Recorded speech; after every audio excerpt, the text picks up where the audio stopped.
Tandaan mo, hindi lahat ng matalas magsalita ay masamang tao, at hindi rin lahat ng malumanay magsalita ay mabuting tao.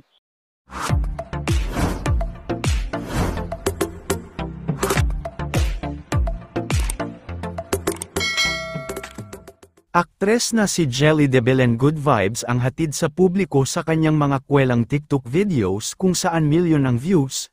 Tila kinakatuwaan at kinakaaliwan nga ngayon ng maraming netizens online ang mga bidyong ibinabahagi ng aktres na si Jelly de Belen sa kanyang official TikTok account. Mapapanood kasi sa iilan sa mga bidyong kanyang ibinabahagi ang mga kwelang pagdub at paggaya niya sa mga nagti-trending ngayon online. Tila sisiw na sisiw din sa kanya ang pagpapatawa at pag-arte sa harap ng kamera kung saan ay maraming ang netizens ang talagang tuwang-tuwa sa kanyang mga videos. Ayon pa sa mga komento ng iilan ay palagi nilang inaabangan ang mga bidyong ina-upload ni Jelly de Belen dahil talagang aliw na aliw ang mga ito sa kanya. Ang paggawa nga ng mga TikTok videos ay isa nga sa mga libangan ngayon ni Jelly de Belen kung saan ay naipapakita nito ang kanyang kwelang side. Sa kasalukuyan ay nasa Toronto, Canada ito kasama ang mga anak. Matatandaan na lumipad ito patungong Canada ngayong November para may celebrate ang kaarawan ang kanyang anak na si Julio. Narito naman panuorin natin ang iilan sa mga nakakatuwang TikTok videos ng aktres na si Jelly de Belen na siyang good vibes ang hatid. Grabe, nabusog ako. Ang sarap ng handa dyan sa kapitbahay. Ang daming ingredients. We, sige nga, spell ingredients. Ingredients.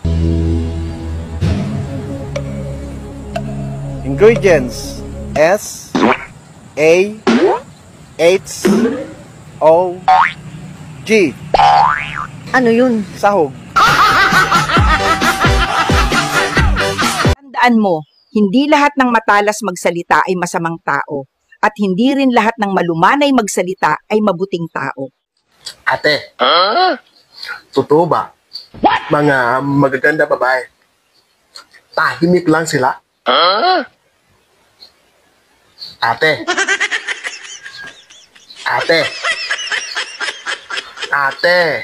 kinakausap kita eh. Ay, grabe. Bahala ka ganja.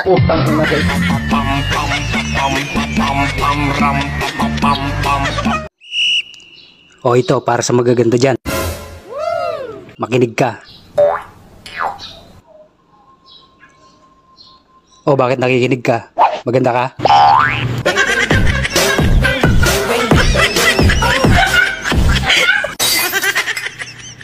Buisit.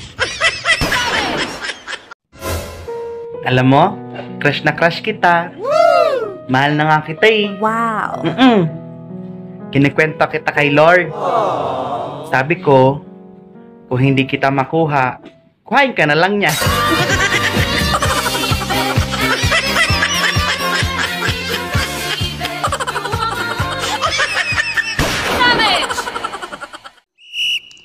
O ito, para sa magaganda dyan. Makinig ka. O bakit nakikinig ka? Maganda ka?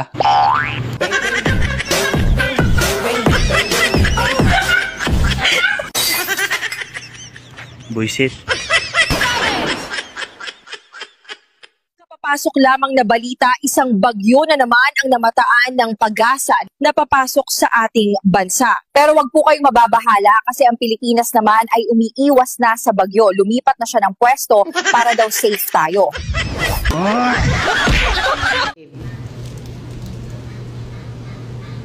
Hi. Hi!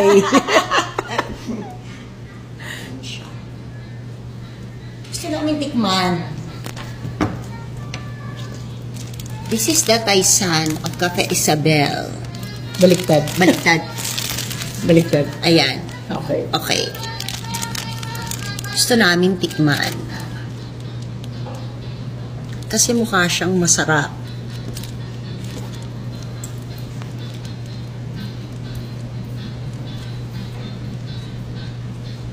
Masarap nga. Sarap ba? There's more. May citrus. Meron siya sa May lemon. That's why I love it. Yeah. I really love it.